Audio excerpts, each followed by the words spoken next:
အခုလက်ရှိထွက်သမျှ Android tablet တွေကိုကြီးလိုက်တာနဲ့ Play Store ကနေ download ဆွဲဆော့လို့ရတဲ့ game တွေကိုပဲအာရုံစိုက်နေကြတာများတယ်။ဒါပေမဲ့အခုကျွန်တော်ပြောပြမယ် Remedy Perfect ပုံမှာကြတော့ PC game တွေကိုအဆင်ပြေပြေဆော့လို့ရအောင်ဖန်တီးပေးလာတယ်။ဒီ gaming tablet နဲ့ gaming phone တွေမှာ fan ထည့်ပြီးဝင်လေးနေကြပေမဲ့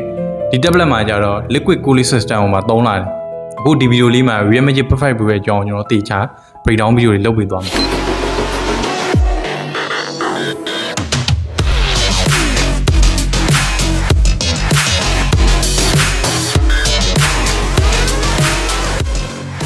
အခု Remedy Perfect ပိုလေးကိုမြင်လိုက်တာနဲ့တခြား Android tablet တွေနဲ့လုံးဝမတူတော့သတိထားမိလောက်မယ်။နောက်ဘက်က transfer design RGB light နဲ့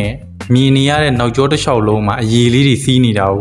တွေ့ရလိမ့်မယ်။ဒီချက်တွေကလည်းဒီ tablet က gaming ဦးစားပေး tablet ဆိုတော့တန်သတိထားမိလောက်တဲ့အနေအထားမှာရှိတယ်။ပြီးတော့ camera band လေးကလည်းအပြင်ကိုပြိုးထွက်နေတာမျိုးမတွေ့ရဘူး။ body နဲ့တသားတည်းဖြစ်နေတာကိုမြင်ရလိမ့်မယ်။ဒီချက်လေးကလည်းဘာမှမဟုတ်ဆိုပေမဲ့ကျွန်တော်တို့တစ်နေ့တာအသုံးပြုတဲ့အချိန်ဒီစပွဲပေါ်ကိုပေါ့ tablet တင်ထားတဲ့အချိန်မှာ slippy မဖြစ်ဘူးပြီးတော့လည်းဒီကင်မရာအဆင်းရပုံးရရင်ထင်မအောင်လဲစိတ်တွေကတိကောက်ဖြစ်နေတာလေးကလုံးဝပျောက်သွားတယ် Remedy Perfect ပုံမှာလုံးဝအဆင့်မြင့်တင်ထားတဲ့အပိုင်းက cooling ပိုင်းလို့ပြောလို့ရမယ်။ဘာဖြစ်လို့လဲဆိုတော့အရင်တော့က fan နဲ့ပဲအေးပေးတဲ့တမယိုးကြနီလန်းကြီးကနေအခု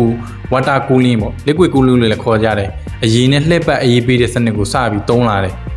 ဒီလိုသုံးလာတဲ့အကြောင်းအရာလည်းသူတို့ထည့်ပေးရတဲ့ SOC ကလုံးဝ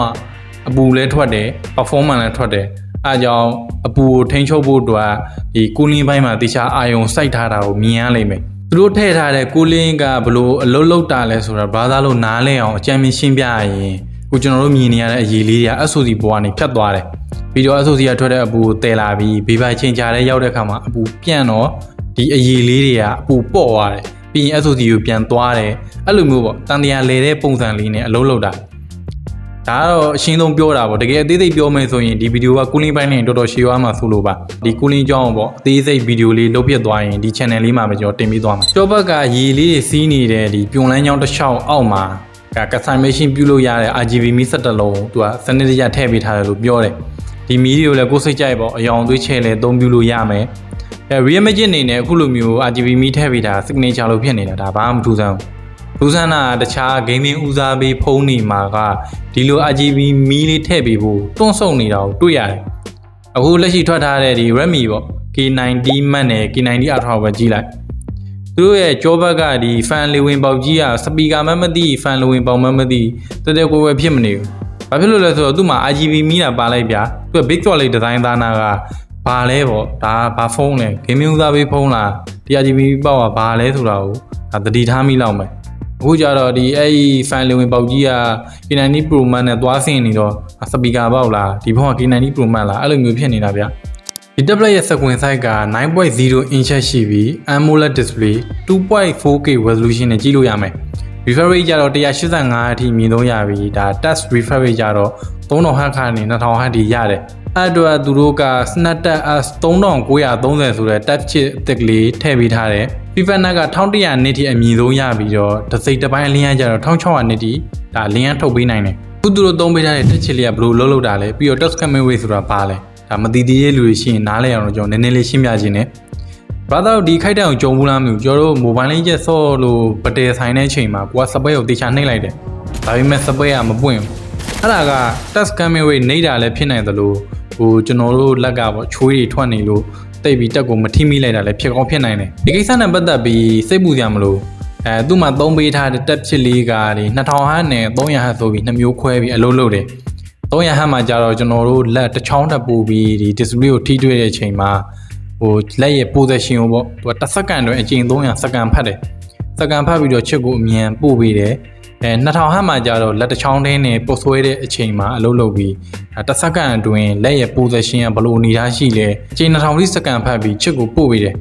ဆိုလိုချင်တာကဗျာဒီ display မှာကဒီ touch camera rate များလေပို့ပြီးတော့ display နဲ့လက်နဲ့ထိပြီးပုတ်ဆွဲတာကလက်နဲ့တသားတည်းဖြစ်လေလို့ခံစားရတယ်အဲ့လိုမျိုးမှတ်ထားရင်ကိုရပြီတိတာတာကဘယ်နေရာမှာတိတာလဲဆိုရင်ဥပမာပြကျွန်တော် PUBG ဆော့တဲ့အခါမှာ enemy ကိုအိမ်နေတဲ့အချိန်ကျွန်တော်လက်ကဆွဲတော့ဆွဲတယ်ဒါပေမဲ့ကိုဆွဲသလောက် display ကလိုက်မလာဘူးအဲ့လိုအချိန်ဒီမှာက touch refresh rate ကစကားပြောသွားပြီဒါကြောင့်ကျွန်တော်တို့ gaming phone ပဲဖြစ်ဖြစ် tablet ပဲဖြစ်ဖြစ်ဝယ်တဲ့အခါမျိုးကြရင် touch refresh rate ကထည့်စင်သားတင်းနေတဲ့ပါတယ် ဘက်ထရီပိုင်းမှာဆိုရင် 8300 mAh ဘက်ထရီထည့်ပေးထားတယ်အခုလို့2026ကာလမှာ8300 mAh ဘက်ထရီကလုံလောက်လိမ့်တယ်မပါဘူးပိုဆိုးတာအခုကတက်ပလက်မှာဖုန်းတွေမှာတော့မှ9000 mAh အထိသုံးလာနေတာတက်ပလက်တစ်လုံးတော့ဒါလုံးဝမဖြစ်သင့်ဘူးဗျာနည်းတယ်လို့ပြောလို့ရမယ်သူ့ကိုအားပြန်သွင်းဖို့အတွက်80W fast charging စပိုပေးတဲ့အားသွင်းပေါက်2ခုရှိတယ်ဒီဘေးဘက်မှာတစ်ပေါက်ဒီအလျားလိုက်အောက်ဘက်မှာတစ်ပေါက်2ခုလုံးဝ80W fast charging စပိုပေးတယ်အဲ့ဒါအပြင်ကိုဒီတိုက်စီပေါက်2ခုလုံးမှာကဘာသာပုတ်ကိုတိုက်ရိုက်အားပို့ပေးနိုင်တဲ့ဘယ်ဘက် charging မှာပါသေးတော့တကယ်တော်တော်မိုက်တယ်အဲ့ဒါကြောင့်ကျွန်တော်တို့ငကြက်တက်ပြီးပေါ့နော်တိုက်စီပေါက်တွေငကြက်တက်ပြီးဂိမ်းစောခြင်းတဲ့လူတွေနဲ့အားသွင်းပေါက်တိုက်ရိုက်ထိုးပြီးစောခြင်းတဲ့လူတွေတော့တော်တော်သုံးဝင်တယ် Red Magic Buds 5 Pro ရဲ့တကယ်စိတ်ဝင်စားဖို့ကောင်းတဲ့အခန်းကဏ္ဍတော့ရောက်လာပြီသူ့မှာက PC emulator တခါတည်းပါဝင်ပြီးတော့ tablet ပေါ်မှာတဲ့ PC game တွေကိုစောနိုင်အောင်ဖန်တီးပေးထားတယ်ဒါ string direction connected mode စပိုပေးတဲ့အတွက်သူကကိုယ်မှာရှိတဲ့ string ကောက်ကိုလွှင့်ဝင်ပြီး library ရဲ့ PC game တွေကို download ဆွဲအချိန်မီနေရာမီတန်းဆော်သွားလို့ရတယ်အဲ့ဒါအပြင်ကိုဒီလိုမျိုး controller တွေစပိုပေးတာကြောင့်စောရမယ့် hand feeling ကိုရှင်မိုက်နေမှာပဲဒီတော့ကျွန်တော် Xiaomi Passive ပေါ်မှာ GTA 5 game လေးကိုတည်းမျိုးမျိုးကြော်ခွာပြီးတော့ထည့်ဆောက်ခဲ့ဘူးတယ်ဒါပေမဲ့ SoC နေတာရဲ့ပြီးရင်ကြော်ခွာထားတာတွေကြောင့် FPS က10နဲ့15ကြားပဲသွားတယ်တိတ်ပြီးဆော့ရတာစင်မပြေတာနဲ့ကြော်အဲ့ဒါကိုလက်လွတ်လိုက်တယ်ပြီးတော့ Red Dead Redemption 2 လေးတွေစမ်းကြည့်သေးတယ်အစာပိုင်းအိမ်ထုံမှာတင် game ပြီးပြန်ထွက်နေတာနဲ့ဒီ tablet မှာလုံးဝစင်မပြေတော့ဆိုတာသိလိုက်တယ်Red Magic Buds 5 Pro မှာတော့ဒါမျိုးတွေရှိတော့မှာမဟုတ်ဘူး SoC ရတဲ့နောက်ဆုံးပေါ် SoC ပြီးရင်ဒီ string အကောက်ကိုလည်း direct support ပေးထားတာဆိုတော့ကိုက download လေးဆွဲပြီးရှုလို့တိုင်းပဲလက်တင်သုံးပြီးဆော့အောင်ပဲပြီးရင် controller တွေနဲ့တွဲဆော့လို့ရတယ်လို့ဒီ tablet ပေါ်မှာပဲနှိပ်ပြီးဆော့လို့ရတယ်ဒါပေမဲ့သူ့မှာလည်းချိုးရင်းချက်လေးတွေရှိနေတာကိုတွေ့ရတယ် game တွေက graphic နဲ့ FPS ရဲ့အမြင်ဆော့ဖို့အတွက်တချို့ setting လေးတွေချိန်ပေးရတယ်ပြီးတော့ဒီ game ကိုဆော့နေတဲ့ချိန်မှာသူက power ရမ်းစားတဲ့ပြီးtablet ကလည်း heat ပိုတက်လာတာကိုတွေ့ရတယ်။အဲကြောင့်သူ့မှာပါတဲ့ liquid cooling နဲ့မလုံလောက်တဲ့အနေအထားရောက်သွားလို့တခြား cooling fan တွေတက်သုံးရတဲ့အဖြစ်တွေပါရှိရဲ။နောက်ထပ် PC game တိုင်းကိုလည်း support မပေးဘူးလို့လည်းပြောကြတယ်။ tablet ရဲ့ PC မှုကိုဖွင့်လိုက်တဲ့အချိန်မှာ mobile game တော်တော်များများကိုလည်း keyboard mouse နဲ့ support ပေးတယ်လို့တော့ပြောတယ်။ဒါကတော့မိုက်တယ်။ဘို့လက်ရှိညော်တို့သုံးနေတဲ့ Samsung Dasmu မှာကြတော့သူက mobile game တွေကိုတိုက်ရိုက် support မပေးဘူး။ third party app တွေနဲ့ထည့်ပြီးသုံးလို့အဆင်ပြေတဲ့ဟာလည်းရှိတယ်လို့လုံးဝသုံးလို့စမပြေတဲ့ဟာတွေလည်းရှိတယ်။အခုလိုမျိုး PC game တွေကိုအဆင်ပြေချောချောမွေ့မွေ့ဆော့လို့ရအောင် support ပေးထားတဲ့ SoC က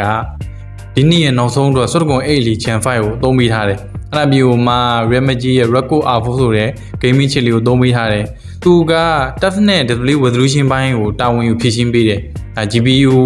ဝင်ပြီးတဲ့ကိစ္စကလည်းရော့သွားတယ်။ဆိုတော့8 Gen 5ရဲ့လုံးနံသွားရင် brother တို့သိတဲ့အတိုင်းပဲ mobile game တွေကဘာပဲလာအဆအေးစီထွေထူးပြောစရာအောင်မလို့တော့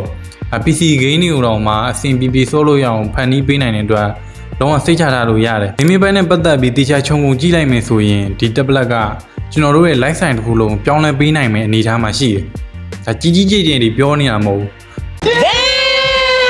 ။တေချာစဉ်းစားလိုက်ပြကျွန်တော်တို့ကမနက်9:00နာရီကနေညနေ9:00နာရီထိအလုပ်လုပ်တယ်ထားပါသူ။ကိုယ်တိုင်ကလည်း game ဝါသနာရှင်လေးအခန်းထဲမှာ PC ကောင်းတစ်လုံးရှိတယ်။အခန်းထဲကိုပြန်ဝင်လာတဲ့အလုပ်က